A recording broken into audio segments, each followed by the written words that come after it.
Hello મિત્રો, સ્વાગત છે તમારું એજે કિચનમાં। આજે આપણે બનાવીશું કોકોનટની ચટણી। એના માટે સિંગદાણા લઈશું, દાળિયા લઈશું, એ બંને થઈને અડધી વાટકી જેટલું લઈશું। એને શેકી લઈશું થોડા।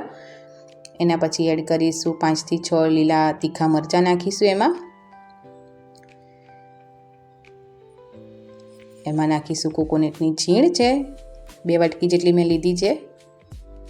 મારી પાસે હતી એટલે મેં એ જ યુઝ કરી દીધી છે। બાકી ના હોય તો તમે કોકોનટ બી નાખી શકો છો કતરી કરીને। એમાં એડ કરીશું સ્વાદ અનુસાર મીઠું। એમાં નાખીશું અડધી વાટકી જેટલું પાણી એડ કરીશું આપણે।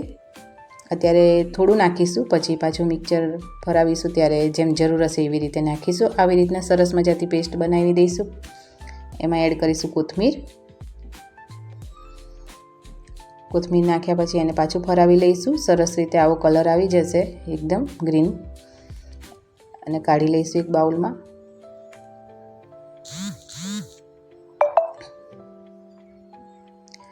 સરસ રીતે આપણી ચટણી તૈયાર થઈ ગઈ છે। એમાં આપણે એનો વઘાર કરીશું।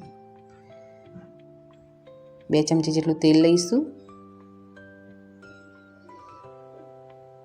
ધીમા ગેસ ઉપર તેલને ગરમ કરવા મૂકીશું।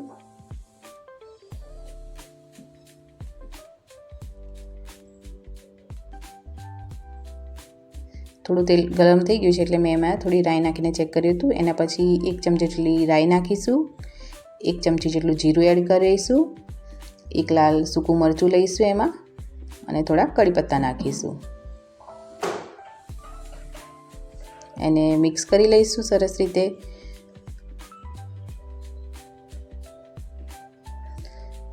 આવી રીતના મિક્સ કરી લઈશું। એના પછી જે આપણી ચટણી બનાવી છે એમાં આપણે વઘારેલો રેડી દઈશું। ઢોસા સાથે, ઉત્તપમ સાથે તમે ખાઈ શકો છો। Thank you watching my video.